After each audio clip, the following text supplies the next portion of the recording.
Moi, pour moi, les statistiques, ça doit être juste une aide, un complément, mais on ne doit pas se baser uniquement sur les statistiques. Moi, j'étais pas dans cette optique-là au départ. J'étais plus dans une optique plus humaine. Quelles relations mettiez-vous en place avec ces jeunes que vous recrutiez, avec leur famille? J'avais la chance, la chance d'être à la fois professeur à l'école et entraîneur. Souvent, les parents me demandaient, mais c'est très exigeant, est-ce que c'est vraiment bien qu'il fasse 5 entraînements par semaine? Comment il va s'en sortir à l'école? Alors moi, j'ai toujours été très attentif à ça, à ce que les jeunes puissent aussi se former au niveau scolaire et puis être bons à l'école, puisqu'on sait bien qu'en Suisse, sur 100, il y en a peut-être 2 qui vont vivre du foot, hein, donc il faut bien prévoir les arrières. Et moi, j'ai toujours eu une très bonne relation avec les parents. J'ai toujours parlé avec les parents. Dès que je voyais qu'il y avait un problème, j'appelais moi les parents. J'étais de ceux qui parlent avec les joueurs et les parents. Actuellement, il y a comme un retrait, on parle pas, on dit rien. Donc finalement, c'est dur pour un jeune. Est-ce qu'il m'apprécie? Est-ce qu'il m'apprécie pas? Le coach? Qu'est-ce que je dois faire comme progrès? Il me dit rien. Et puis pour les parents aussi, c'est difficile. Donc moi, j'ai toujours été pour le dialogue, pour le partage. Avant que les choses s'enveniment, il faut en parler. Hein, c'est la première des conditions. Et donc moi, j'ai toujours été attentif à ça. C'est une collaboration tripartite. C'est une collaboration, oui. Et je ne sais pas si maintenant ça a changé, c'est plus comme ça. J'étais récemment dans une émission avec Carlos Varela, parce que je l'ai recruté, et puis au milieu de l'année, donc c'était difficile pour lui. Et puis dans l'émission, c'était à la télévision, il a dit en direct, ah mais Christian, c'était mon deuxième papa, mon papa du foot. Et ça m'a touché, parce qu'il s'était rendu compte que ça allait plus loin que simplement l'aspect footballistique. À cette époque, il y avait moins de technologie, statistiquement parlant. Mettre en exergue les statistiques d'un joueur, aujourd'hui on recrute souvent des joueurs sur les statistiques, sans pour autant les avoir réellement vus, observés sur le terrain, physiquement, en présentiel. Voir votre métier, parce que c'est un métier, il faut le dire, il faut préciser qu'être recruteur, c'est un métier qui a évolué avec vous. Ces nouvelles technologies qui rentraient en jeu, comment avez-vous survécu? Pour moi, les statistiques, ça doit être juste une aide, un complément, mais on ne doit pas se baser uniquement sur les statistiques. Parce qu'elles ne disent pas tout, les statistiques, mais elles disent quand même beaucoup, donc il faut en tenir compte. Mais je trouve qu'actuellement, moi, j'étais pas dans cette optique-là au départ. J'étais plus dans une optique plus humaine, de voir comment le joueur réagit, comment il se comporte sur le terrain, quelle est son attitude avec l'arbitre, avec les spectateurs, avec ses camarades. Pour moi, au début de mon travail de recrutement, c'était surtout ça, c'est de voir in situ, en situation, comment le gamin se... Et après, c'est vrai que ces statistiques, elles sont venues, et aussi, on reçoit souvent des vidéos, je reçois souvent des vidéos où on me dit tant de passes décisives en année, tant de buts, etc. Oui.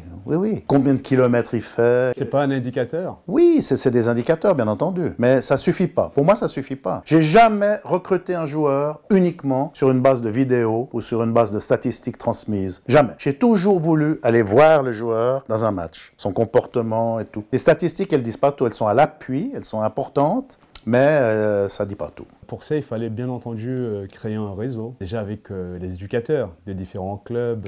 Oui, alors ça, le réseau, je l'ai eu. Alors j'ai établi un grand réseau. J'avais les arbitres qui bossaient pour moi, j'avais les éducateurs, j'avais les copains des copains qui m'indiquaient. Donc en fait, c'est vrai que je connaissais tous les bons joueurs du canton, c'est vrai. C'est aussi pour ça que j'étais craint et redouté. Et justement, parlant de ça, les clubs, comment ils vous voyaient? Mais ils me voyaient comme un prédateur, comme celui qui vient les piller. Ils n'avaient pas compris. J'essayais toujours d'expliciter mon travail. Je disais, vous voyez, moi, j'enseigne à une catégorie d'élèves qui vont se préparer à faire une maturité, les meilleurs élèves. Et j'adore quand je reçois un élève. À l'époque, il y avait pratique générale et scientifique ou latine. Quand un élève flambe en section générale, maintenant on dit regroupement 1, 2, 3. Quand un élève flambe en regroupement 2, quel plaisir de lui donner sa chance au regroupement 3. Ça fait une évolution de son caractère, de ses possibilités. Mais c'est la même chose dans le football. Laissez les joueurs talentueux s'exprimer au niveau supérieur pour tenter leur chance. Et c'est vous qui êtes dans l'erreur de cacher ces joueurs. Vous faites du tort à leur développement possible. Voilà. Quelle importance accordiez-vous à la formation, du développement du jeune joueur que vous recrutez? Pour moi, c'est le point essentiel, c'est qu'on doit vraiment assurer à tous les niveaux, bon, sauf à l'impossible, nul n'est tenu. Je vais vous donner une anecdote. J'avais voulu recruter Johan Djourou, il jouait à Carouge. Donc j'ai signalé à Carouge, à sa maman, etc. Donc il est venu à Balexer, à la buvette, pour un entretien. Et puis la maman, elle avait une feuille, il y avait au moins 30 questions. J'ai dit, bon, ben, au moins, voilà, elle prépare bien le transfert. Alors, première question, est-ce que vous pouvez m'assurer que mon fils ne sera pas blessé? J'ai dit, madame, ça ça fait partie des aléas du football. On ne peut jamais dire qu'un enfant ne va jamais être blessé. Simplement, on va faire tout ce qu'on peut. D'abord, on a un staff médical qui est vraiment performant, et puis on va le muscler, on va faire tout ce qu'il faut, du gainage, mais vous assurez qu'il ne sera pas blessé? Non, je ne peux pas. Deuxième question, est-ce que mon fils aura la matu, même si il fait 5 entraînements par semaine? J'ai dit, là encore, madame, moi je suis enseignant, j'espère de tout mon cœur qu'il aura la force et le courage de faire à la fois des études et le foot, mais c'est très difficile, mais on va tout mettre en œuvre pour qu'il puisse être performant à l'école. C'est mon job, je suis aussi prof.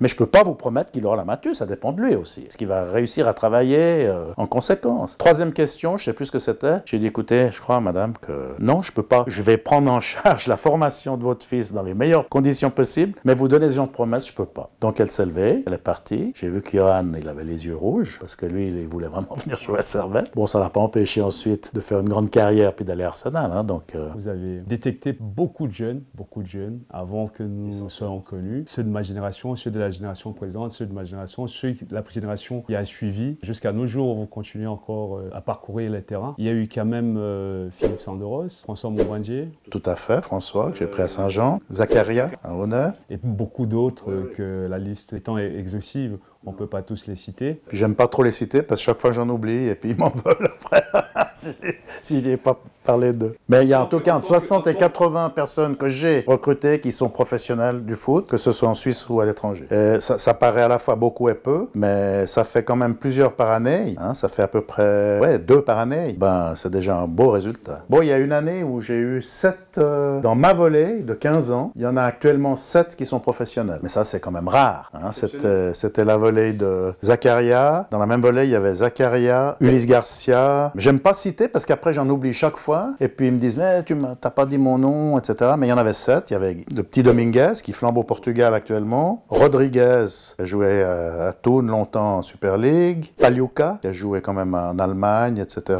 Kazuchi, on n'en a pas beaucoup parlé, mais il a joué à la Fiorentina. Et puis, actuellement, il joue, je crois qu'il est revenu du Pérou, mais il a joué en première division au Pérou. Voilà, il y avait Meriton Bitiki, qui aurait dû faire une carrière. Mais... Donc, ça fait 8 joueurs. Et puis, j'ai encore oublié Casley, qui aurait pu faire une grande carrière. Il joue à Carouge, mais c'est un super joueur. Ça fait 9 joueurs qui vivent, entre guillemets, du foot. Hein, dans une volée. Ça, c'est rarissime. Y a-t-il des joueurs comme ça, parmi ceux que vous avez détectés, où il y a quand même les cuvées exceptionnelles?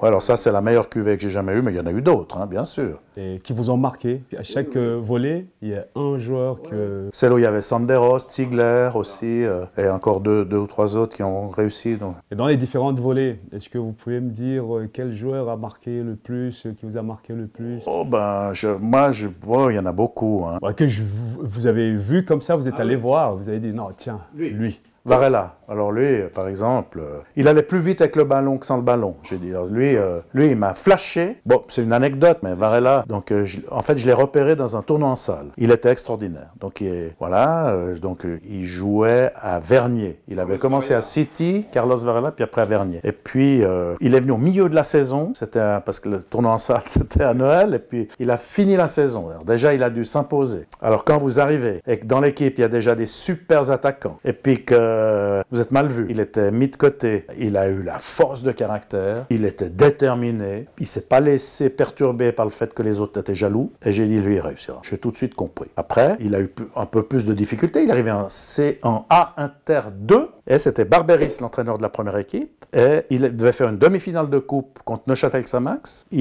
Tous ses attaquants étaient blessés. Et puis Bertine, il avait confiance en moi. Il vient, il me dit, tu connais tous les jeunes. Je veux un attaquant rapide. Je lui dis, tu prends Carlos Varela pour cette demi-finale. Puis il m'a dit, alors j'avertirai l'entraîneur des A Inter que je peux lui prendre Varela. Je dis, non, il n'est pas en A Inter 1, il est en A Inter 2. Parce qu'à l'époque, il y avait A Inter 1, A Inter 2. Il me dit, quoi, tu m'envoies un gamin qui est en A Inter 2? Je lui dis, prends Varela. Je te fais confiance, mais si je dois le faire rentrer et qu'il se plante, ce sera de ta faute. Alors bon, il l'a pris. Je suis allé voir le match, évidemment, ça m'intéressait. Au bout de 10 minutes de jeu, Julien Baumann, il jouait attaquant, se blesse. Et Carlos, il n'avait même pas eu le temps de se chauffer parce que c'était immédiat. Alors il se retourne vers moi, puis il me fait, bon, on verra, hein, ça voulait dire on verra. Alors Carlos rentre, et il fait une passe décisive et il marque un goal. Donc il qualifie l'équipe pour la demi-finale de la Coupe Suisse, ou la finale, je ne sais plus. Et il n'a plus quitté la première équipe. Donc il faut de la chance, il ne faut pas seulement le talent, il faut être là au bon moment, et puis voilà, il faut que quelqu'un vous pousse. Et je dis toujours à mes joueurs, il y a 2 choses dans le football.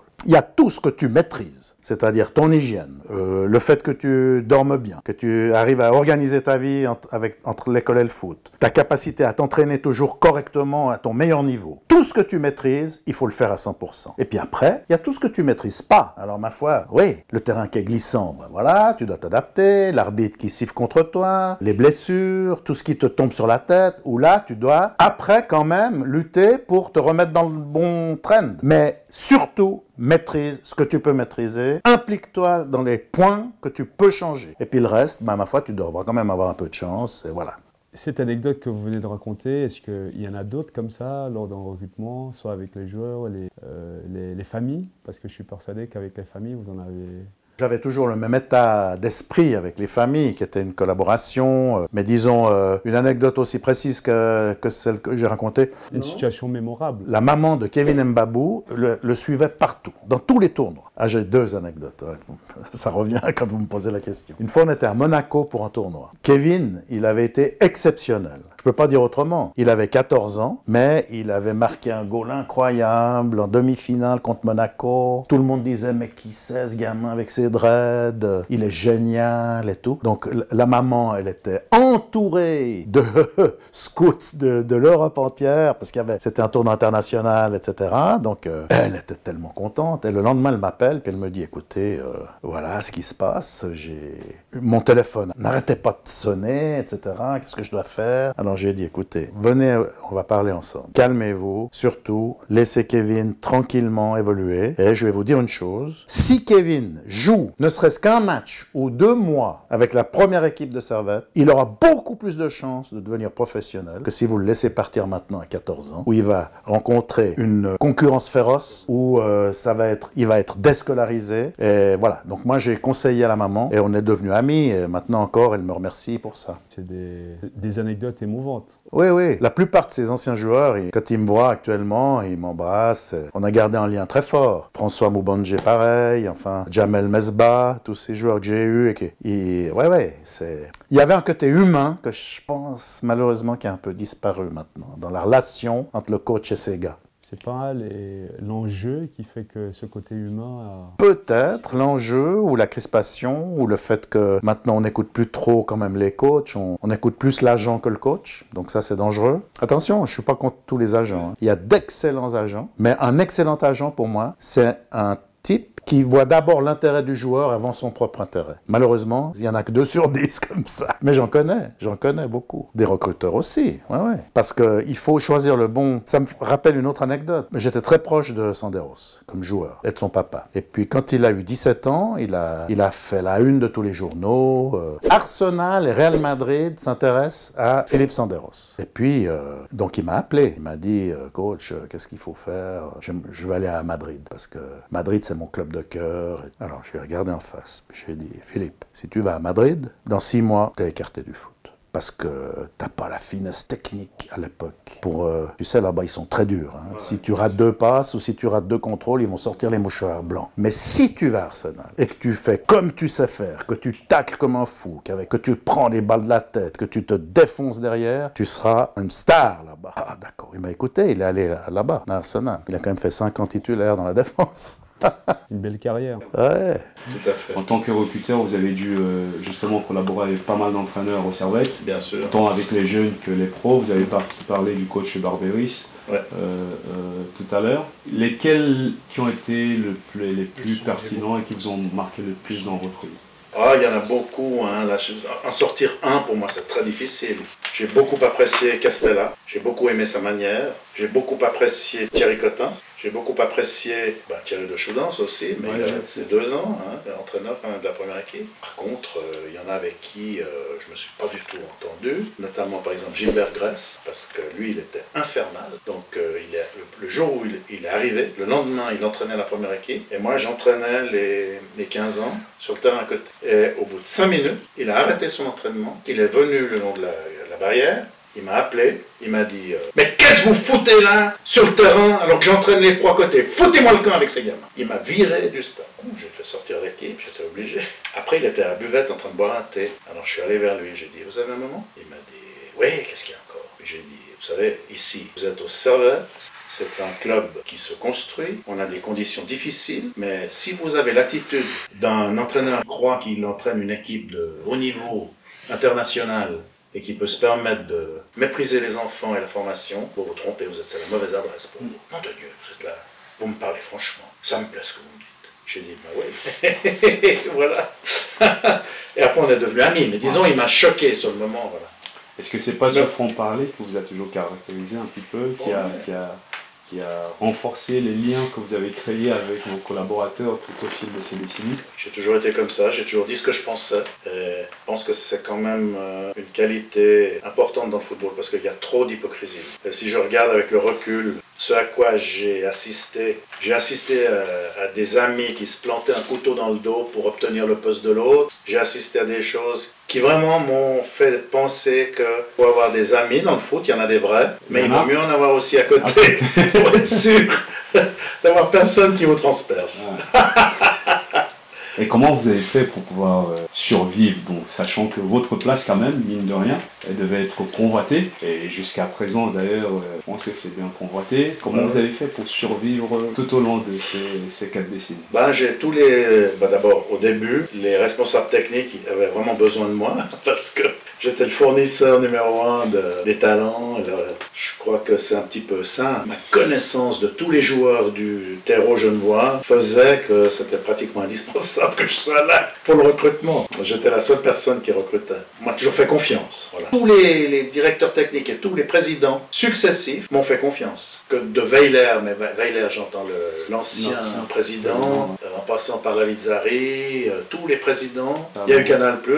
Sous Canal+, c'est là qu'ils m'ont le plus fait confiance. Voilà. Donc là, j'ai eu un contrat important à ce moment-là. J'ai une grande liberté pour faire venir des joueurs, même depuis l'étranger, qu'on mettait dans un institut à Florimont. Ça coûtait très cher. On était au premier volée. Voilà. Non, je faisais partie. Exactement. Ouais. Donc pour moi, là, c'était une période bénie. Ouais. Après, il y a eu des mégalomanes. Hein, donc il y a eu, par exemple, Marc Roger. Le lendemain de son arrivée, il m'appelle, il me dit « Monsieur, vous êtes le recruteur ?» Je dis « Oui, recruteur des jeunes. » Je lui dis « Oui, forcément. Votre Mercedes vous attend au garage de Châtelanin. » J'ai dit « J'ai pas besoin de... » Oui, elle est déjà, c'est en ordre. Alors je suis allé, il y avait une Mercedes 500 qui m'attendait. On peut comprendre pourquoi le club est parti en faillite, parce qu'il a fait 35 leasing de Mercedes pour les joueurs, pour les gens qu'il estimait importants dans le club. Et puis au bout d'une année et demie, le garage m'a rappelé, m'a dit « Vous ramenez la voiture ?» Je dis « Oui, je ramène la voiture. » Puis le gars il me dit « Vous me devez 35 857 francs. » Je dis « Pardon, mais qu'est-ce qui se passe ?» Il me dit « Oui, mais le Servette n'a jamais payé le leasing. » Je dis « Ah bon, écoutez, ça je suis vraiment désolé, mais vous avez le contrat que j'ai signé ?»« Ah non, écoutez, j'aurais essayé, tant pis, au revoir monsieur. » Mais voilà où on mène un club à la faillite, avec des mégalomanies mal maîtrisées. Mais vous êtes toujours resté fidèle. J'ai eu quelques propositions d'aller dans d'autres clubs ou de travailler pour d'autres clubs. Mais non, moi je suis servettien. Pour moi, il n'y a qu'un seul club. Je ne peux pas travailler pour un autre club que pour Servette. Voilà, je suis un grenade de cœur. C'était impensable que j'aille ailleurs. On arrive bientôt à la fin de cet entretien. Les collaborateurs et moi, on réitère encore de nouveau nos remerciements de nous avoir reçus chez vous. C'est un honneur pour nous, spécialement pour moi, parce que grâce à vous, j'ai pu... Je t'ai ouvert la porte. Voilà, pour passer un palier et afin de continuer à rêver ou voir mon rêve un peu plus se rapprocher. Et puis qu'après ces années passées, que je puisse être là, assis en face de vous et en train de vous écouter, raconter ces histoires, c'est exceptionnel pour moi. Moi, je trouve aussi exceptionnel ce que tu fais parce que tu utilises ce que tu as vécu pour donner des conseils à des plus jeunes. Et ça, je trouve que c'est tout à ton honneur. Merci coach. Pour savoir où on va, il faut savoir d'où on vient.